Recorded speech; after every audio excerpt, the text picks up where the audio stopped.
السلام عليكم الدراري والبنات، نتمنى تكونوا بخير وعلى خير. نتمنى تكونوا في احسن الاحوال. رجعنا لكم الاخوان بعد واحد المده اللي شيئا ما طويله. ان شاء الله اليوم غادي نحاولوا نناقشوا واحد الموضوع اللي مهم بزاف، ولكن قبل ما نناقشوا هذا الموضوع هذا بالنسبه للناس زعما اللي شي يدخلوا جداد ولا يلاه تيلتحقوا بالقناه، تنقول لهم مرحبا بكم معنا في القناه. غادي تلقاو اي حاجه كتقلبوا عليها، ما كاينش شي موضوع اللي ما هضرناش عليه، بزاف ديال الامور اللي ناقشناها. دونك الناس اللي تيلتحقوا، حيت مؤخرا شتا ان الناس تبارك الله زعما بداو تيكتشفوا القناه اللي اول خطره، وكيجيو المهم تيبقاو يصيفطوا ميساجات واش نهضروا، كاين اللي تنجاوبوا كاين اللي ما تنجاوبوش على حسب الوقت.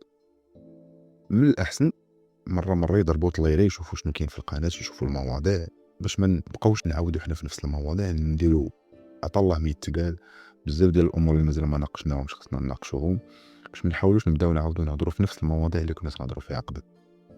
دونك الاخوان كنت شي جديد هاد القناه هادي، دخل ضربت الله شوف المواضيع اللي كاينين، قرا غير العناوين، غير العنوان يجاوبك. قرا العناوين ديال لي فيديو، وفاش ما تلقاش الجواب مرحبا على الراس والعين. كما قلنا اليوم ان شاء الله عندنا واحد الموضوع عميق، غادي نهضروا اليوم على الاجساد السبع، دوك الطبقات ديال النور، دوك الطبقات ديال الوعي. وهاد الرحله اللي غادي نخوضوا اليوم هي واحد الرحله ماشي على برا، واحد الرحله لداخل ديال الانسان، واحد الرحله ما كتحتاج لا طياره، كتحتاج لا طريق لا والو، كتحتاج غير تسكت، تخدم عقلك، تحاول تفيق. وديما تنقولوا والشعار ديالنا منين كنسكت كنسمع، ومنين كنسمع كنفهم، ومنين كنفهم تنولي تنكتشف.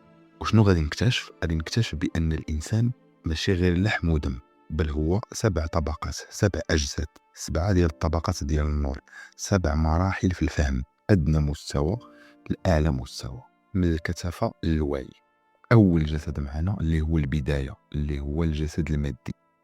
اول جسد هو اللي تتشوف قدامك في المرايه، هو الجسد اللي كتمشى به، اللي كتلعب به، اللي كتألم به. هنا فين كيتعلم الانسان المعنى ديال الحدود، المعنى ديال كاين وما كاينش، هذه بارده، هذه سخونه، هذه كتقصح، هذه ما كتقصحش. يعني واحد العالم مادي، واحد الحاجه ملموسه.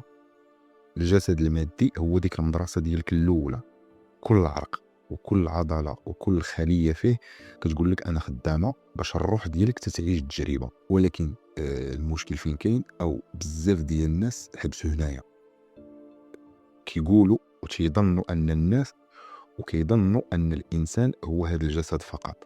وهنايا كيوليو تيبنيو هما ديك الهويه ديالهم على حسب الشكل، على حسب اللباس ديالهم، على حسب الفورمه ديالهم، ونساو بان هذاك الجسد ما هو غير، نقدروا نتخيلوا حنا بحال واحد الاله موسيقيه، والروح هي اللي كتغني في وسط ديك الاله.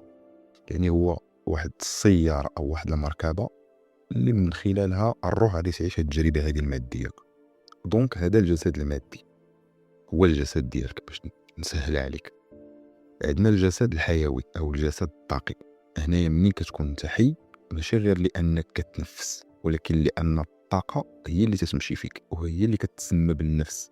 هي ديك الطاقه اللي كتخلي القلب يدق، الدم كيدور في الجسم ديالك، والعين كتولي كتشوف. ملي كتكون الطاقه ديالك نازله اوتوماتيكمون كتولي كتحس بالقلق، كتحس بواحد المشاعر اللي نازله ما عندهاش شي سبب، كتحس بالفراغ، كتحس بالتعب، كتحس بالعيا. لكن ملي كتطلع الطاقه كتولي خفيف. وباش كترجع هاد الطاقه هادي ما خاصش يدوء، خاص تنفس بالوعي. كل شهيق هو الدخول ديال الحياه، وكل زفير هو واحد الخروج ديال واحد الحاجه ثقيله. هنا كيبدا التوازن. عندنا الجسد الاثيري. هذا الجسد هذا ما تيتشافش بالعين، ولكن كيتحس. هو الرابط او داك الجسر ما بين المرئي واللامرئي، هو الصوره الطاقيه ديالك اللي كتحيط بك. ملي كتكون ناعس وكتحلم بحال راك طاير، ولا كتشوف الروح ديالك من الفوق، هذاك هو الجسد الاثيري. هو اللي كيسافر في الاسقاط النجمي، هو اللي كيشوف العالم من وراء الماده.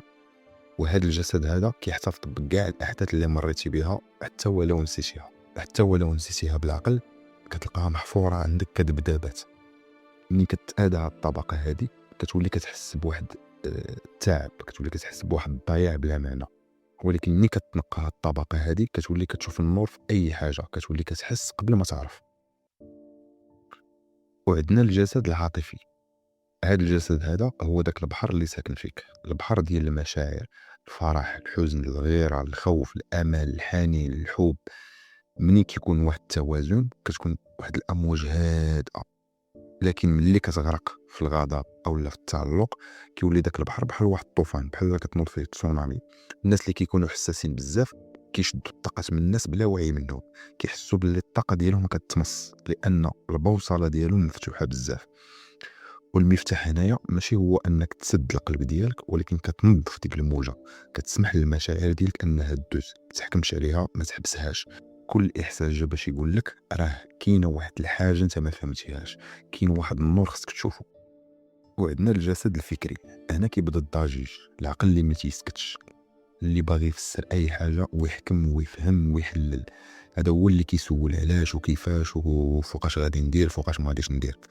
الفكر بحال واحد الموس، الا عرفتي كيفاش كتستعملو كيحررك، الا خليتيه يدير فيك اللي بغا غادي يقطعك انت الاول.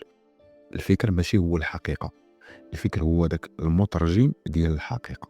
ولكن بزاف ديال الناس كما قلنا كيحبسوا عند المترجم، تيتحابهم ديك الترجمه هي اللي كاينه ونساو الرساله الاصليه. وهذه اللي بغى يفهم بالضبط هذا الموضوع هذا هو الفيديو اللي درنا نتاع انا لست افكاري، باش تفصل راسك على الافكار. الفكر النقي ما كيهضرش بزاف، هو واحد الفكر ساكت كيكون عميق وكيلاحظ.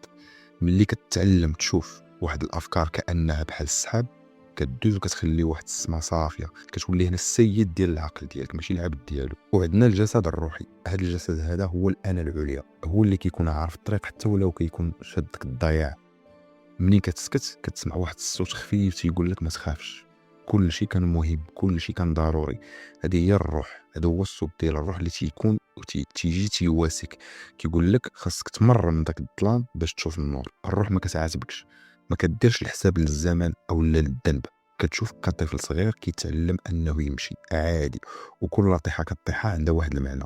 هذا الجسد الروحي هو اللي كيربطك بمصدر الخلق، هو اللي كيعطيك الالهام، هو اللي كيعطيك السكينه واليقين.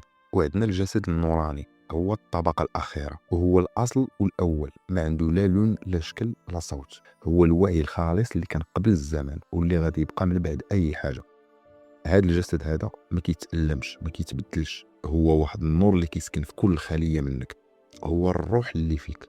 ملي كتوصل لهاد الطبقة هذه كتحس أن كل شيء واحد، ما كيبقاش أنا وهو وهي وهما، كيولي كاملين إحنا أو نحن النور في صور مختلفة. دونك باش نوازن ما بين هاد الأجساد هادي، الوعي ماشي أنك تعيش في واحد الجسد، ولكن هو أنك تسمع لهاد الأجساد السبع. الجسد المادي هو داك الخادم ديالك، الطاقي هو الناقل، الأثيري هو اللي عنده الذاكرة، العاطفي هو اللي تيشد الإحساس، الفكري هو اللي كيترجم لك الأشياء، الروحي هو المرشد ديالك، والنوراني هو الأصل ديالك. كل واحد منهم عنده واحد الدور، الا طاح واحد كيتاثروا الاخرين. ملي كتكون مقلق هنايا كيكون الجسد العاطفي هو اللي خدام، دونك كتولي مريض، يعني كيتآدى الجسد المادي. ملي كتفكر بزاف كتكون كتستعمل الجسد الفكري، كتولي كتعب ديك الطاقه ديالك. فاش كتعب الطاقه ديالك تيعيا الجسد الحيوي. ملي ما كتسمعش الصوت ديال الروح ديالك كتولي تضيع، كيضيع داك الجسد الروحي. داكشي علاش تعيا ما تحمق راسك، الشفاء الحقيقي ديما كيبدا من الداخل، عمرك غادي تلقى شي حاجه على برا. دونك الجسد المادي باش نفعلو كون مزيان، تحرك، ناس، دير اي حاجه اللي تفيد داك الجسد المادي ديالك. الجسد الطاقي هو تنفس، تعرض للشمس، دير واحد لي زاكتيفيتي يوميا. الاثيري تيحتاج الصمت، تيحتاج التامل، تيحتاج انك تخفف من الضجيج. العاطفي كيحتاج انك تعبر، كيحتاج انك تسامح، كيحتاج انك تحب نفسك. الجسد الفكري تعلم انك تلاحظ الافكار ديالك بلا ما تصارع، وغدي العقل ديالك بواحد المعرفه جديده.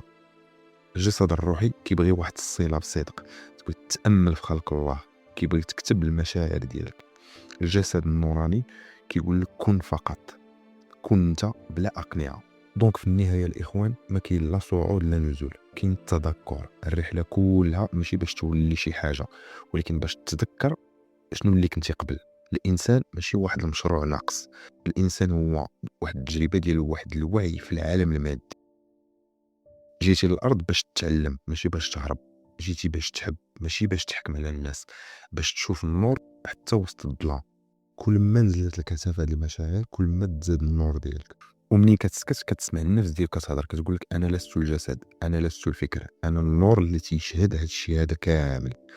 نتمنى الاخوان تكونوا وصلتوا حتى لهنايا، ونشوف فيديو اخر ان شاء الله.